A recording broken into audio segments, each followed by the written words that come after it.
अस्सलामुअलैकुम everyone. Okay guys, तो मैंने आपसे कहा था जिस तरह कि हमने स्टार्ट किया है वाइट सेल डिसऑर्डर्स में लिम्फोइड नियोप्लाज्म्स, जो कि आपके जो लिम्फोइड पाथवे था जिसमें बी और टी सेल्स बने थे उसमें प्रॉब्लम की वजह से आते हैं। और लिम्फोइड नियोप्लाज्म्स की जो सब हेडिंग हमने स्टार्ट की that is your non Hodgkin lymphomas. ठीक है, नॉन हॉजकिन लिम्फोमास में हम काफ़ी सारे पढ़ेंगे लिम्फोमास जो आपके सारे के सारे ऐसे हैं जिनका हाईली मेलिग्नेंट बिहेवियर है और वाइडली ये स्प्रेड होते हैं, मेटास्टेसाइज करते हैं। ठीक है, जो पहली इसमें एंटिटी हमने पढ़नी है वो है एक्यूट लिम्फोब्लास्टिक ल्यूकीमिया या लिम्फोमा।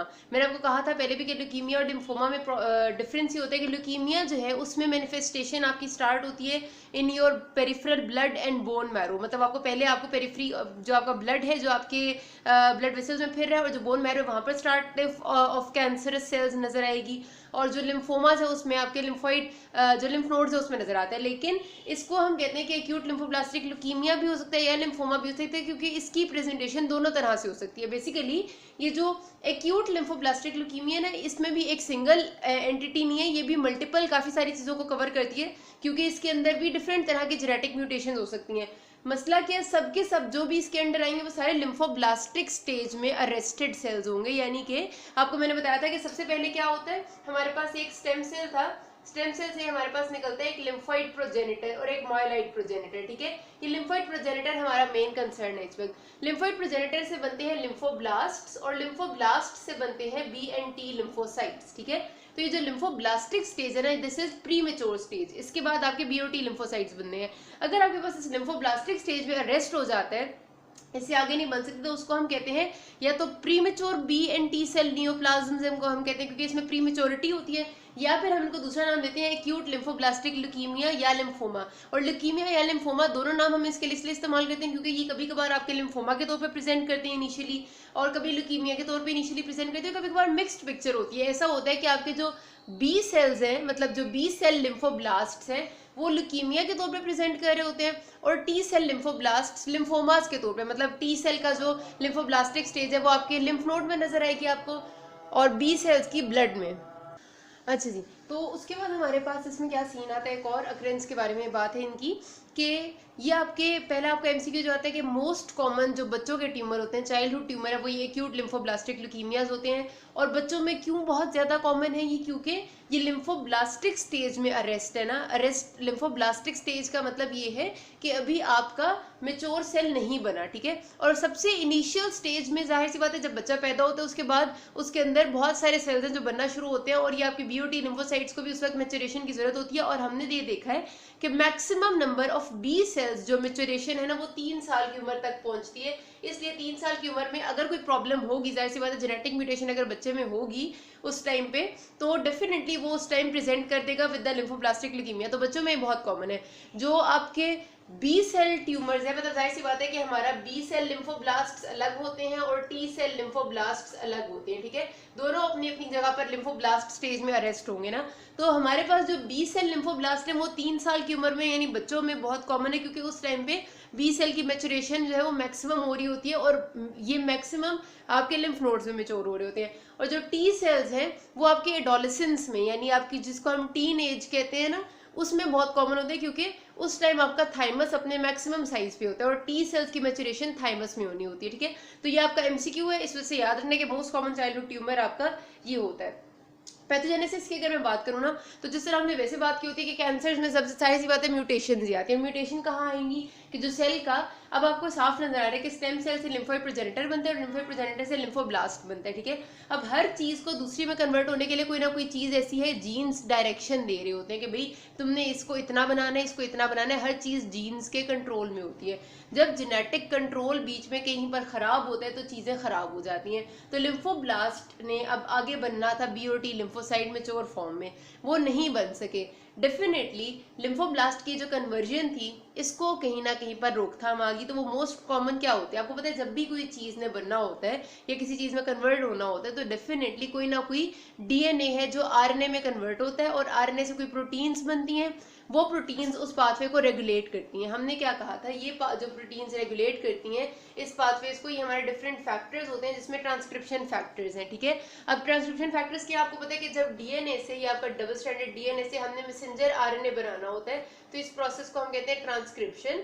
और ये ट्रांसक्रिप्शन का प्रोसेस जो है इसके बाद आपकी ये इस मैसेंजर आरएनए की ट्रांसलेशन होती है, तो आपकी पूरी प्रोटीन बनती है। और प्रोटीन्स ही आपकी वो चीजें हैं जो कि आपके पाथवेज में या तो शामिल होंगी, जाहिर सी बात है लिम्फोब्लास्ट में और लिम्फोसाइट में तभी कन्वर्ट होगा जब कोई नई प्रोटीन्स ऐड होंगी, कुछ डिलीट होंगी एंड वगैरह, ठीक है।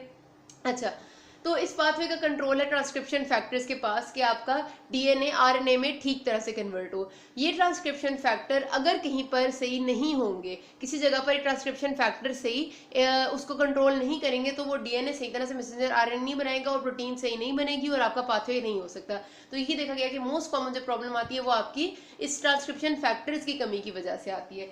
फिर कौन से ऐसे जीन्स हैं, जाहिर सी बात है इन ट्रांसक्रिप्शन फैक्टर्स को भी कोई ना कोई जीन्स बनाते हैं, हर चीज को जीन ही इनकोड करती है, इनको भी जीन इनकोड करती है। तो जो ट्रांसक्रिप्शन फैक्टर्स मतलब मोस्ट कॉमनली इन्वॉल्व होते हैं, मोस्ट कॉमनली जो आपके टी सेल लिम्फोब्लास्ट होते हैं, उनमें देखा गया कि जो नॉच जीन है ना उसमें प्रॉब्लम आती है। अब नॉच जीन क्या है? ये आपका एक जीन है जो कि प्रोटीन इनकोड करते हैं, उस प्रोटीन को भी हम नॉच 1 कहते हैं, और ये आपकी एक मेम्ब्रेन रिसेप्टर प्रोटीन होती है, ठीक है। आपको पता है आपकी सेल मेम्ब्रेन पे, या अगर आपकी सेल है ये उसकी मेम्ब्रेन है, और सेल मेम्ब्रेन पे मल्टीपल रिसेप्टर्स प्रेजेंट होते हैं, और ये मल्टीपल रिसेप्टर्स को आप समझ लें दरवाजे पे लगे हुए तालों की तरह, ठीक है। हर दरवाजे पे जो ताला लगा होता है उसको कोई ना कोई चाबी ने खोलना होता है, और ताला कभी भी चाबी के बगैर नहीं खुलता। तो हमेशा याद रखना कि जब हम रिसेप्टर की बात करें तो रिसेप्टर हमेशा एक ताला होता है, एक लॉक होता है, जिसके लिए एक लाइगेंड आएगा, उससे जुड़ेगा, यानी इसकी चाबी आएगी और लगेगी और ताला खुल जाएगा और रास्ता अंदर का मिल जाएगा, ठीक है। तो ये आपका जो नॉच 1 है ना, this is basically a protein which is a membrane receptor, जो एक ताला है और लाइगेंड आके इससे जुड़ के सेल के अंदर जाता है। अगर नॉच जीन खराब होगा तो नॉच 1 जो रिसेप्टर प्रोटीन है वो नहीं बनेगी, यानी आपका ताला जो है वो ठीक नहीं था। ताला ही ठीक नहीं बनेगा तो जाहिर सी बात है जब ताला ठीक ना लगा हो तो चोर अंदर घुस आते हैं, फिर कोई भी चीज अंदर आ सकती है और कोई भी चीज बाहर जा सकती है, और इसका मतलब ये है कि घर में चोरी होगी तो टी सेल जो है वो मेच्योर लिम्फोसाइट नहीं बन सके बल्कि टी लिम्फोब्लास्ट ही रह गई, ठीक हो गया। तो ये बात है। दूसरा जो चीज देखी गई है कि B cell lymphoblast most commonly होते हैं पैक्स5 जीन म्यूटेशन की वजह से।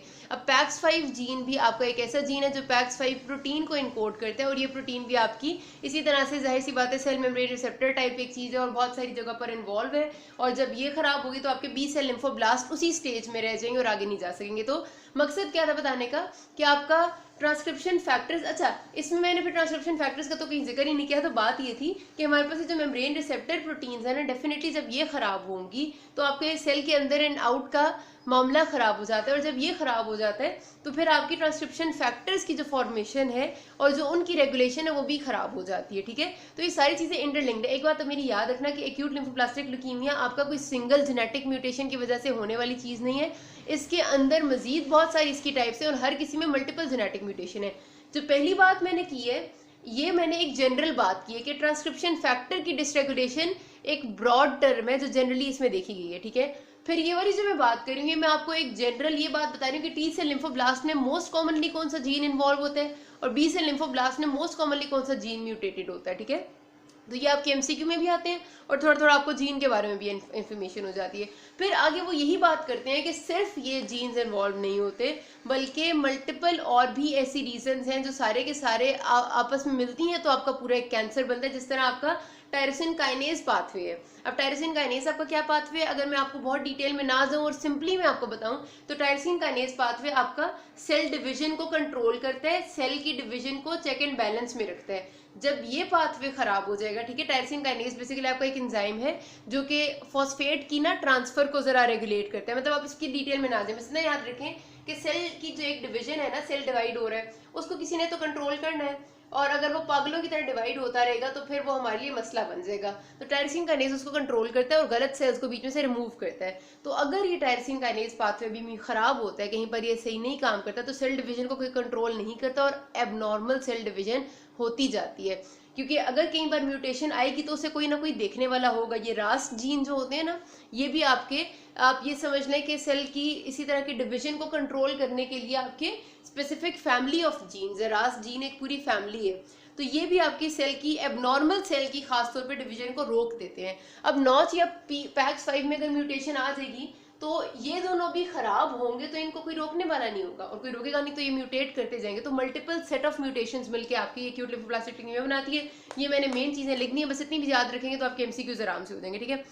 मॉर्फोलॉजी में आपको इसके लिम्फोब्लास्ट्स मिलते हैं। लिम्फोब्लास्ट किस तरह के होते हैं आपको मैं आपकी तस्वीर भी दिखा दूंगी, आपकी बुक में बनी हुई है। बड़े बड़े ऐसे पर्पल कलर के सेल्स हैं, पर्पल कलर से मुराद है बेजोफिलिक है सारा का सारा उनमें, और जरा सा साइटोप्लाज्म पिंक कलर का आपको एक कोने में नजर आएगा, ठीक है। ये सारा आपको बेजोफिलिक बड़ा सा नजर आता है क्योंकि लिम्फोब्लास्टिक स्टेज में होते हैं, और प्रोमिनेंट से इनका न्यूक्लियोलस आपको मिलेगा, ठीक है। इस किस्म की इनकी शक्ल होती है, बड़े बड़े से लिम्फोब्लास्टिक सेल्स होते हैं आपके, और आपको सिर्फ इसकी मतलब आपकी जो ये पिक्चर है इस बेस पे आप डायग्नोसिस नहीं बनाते होते, आप हमेशा डायग्नोसिस के लिए वो करते हैं, एक तो स्टेनिंग करते हैं स्पेसिफिक किस्म की, मतलब डिफिनेट, जैसे अब हमारे पास ये लिम्फोब्लास्ट जो है ना, ये आपको अभी हम आगे माइलाइड जब नियोप्लाज्म्स पढ़ेंगे उसमें भी एक में मिल जाएंगे, ठीक है। तो फिर स्टेन जो है ना वो हर तरह का कैंसर डिफरेंट तरह का स्टेन लेते हैं। जैसे ये वाले लिम्फोब्लास्ट आपके पीरियोडिक एसिड शिफ्ट, जिसको पैस नहीं कहते, पैस लिखा होता है PAS स्टेन, ये वो ले लेते हैं। तो स्टेनिंग एक तो आप पे करनी होती है, इससे उससे आप डिफ्रेंशिएट करते हैं, और दूसरा आप ये करते हैं कि एक बात मेरी याद रखना कि हर जो हमारा सेल होता है ना, ये आपका जो सेल है, ठीक है, हर सेल की एक सेल मेम्ब्रेन, और सेल मेम्ब्रेन में डिफरेंट किस्म के मॉलिक्यूल्स है। जो आपके ये B और T सेल्स है ना, इनकी जो मेम्ब्रेन में मॉलिक्यूल्स होते हैं उनको हम एंटीजेंस भी कहते हैं, ठीक है। और उन एंटीजेंस को डिटेक्ट करने को हम कहते हैं कि हमारा जो प्रोसेस होता है उसको हम इम्यूनोफिनोटाइपिंग कहते हैं, कि हम चेक करते हैं कि उसकी मेम्ब्रेन में कौन कौन से मार्कर्स हैं। सपोज कर लेते हैं जो आपका मेच्योर B सेल है उसकी मेम्ब्रेन में डिफरेंट किस्म के एंटीजेंस होंगे, मतलब होते वो मॉलिक्यूल ही है, मतलब आपकी एक मेम्ब्रेन है और मेम्ब्रेन के बीच में कोई मॉलिक्यूल पड़ा हुआ होगा, उस मॉलिक्यूल को हमने नाम दे दिया कि इट इज एन एंटीजन, क्योंकि हम अगर उसके खिलाफ स्पेसिफिक एंटीबॉडी डालेंगे तो वो डिटेक्ट हो जाएगा हमसे, ठीक है। इसलिए हमने उसको एंटीजन नाम दे दिए, या फिर हमने उसको दूसरा नाम दिया सेलुलर मार्कर, कि सेल के ऊपर एक मार्कर है। कभी भी किसी चीज को डिटेक्ट करने के लिए उसके ऊपर कोई मार्कर लगा, हम निशान लगा देते हैं, ठीक है, कि ये चीज ये वाली है, ये दूसरी वाली है।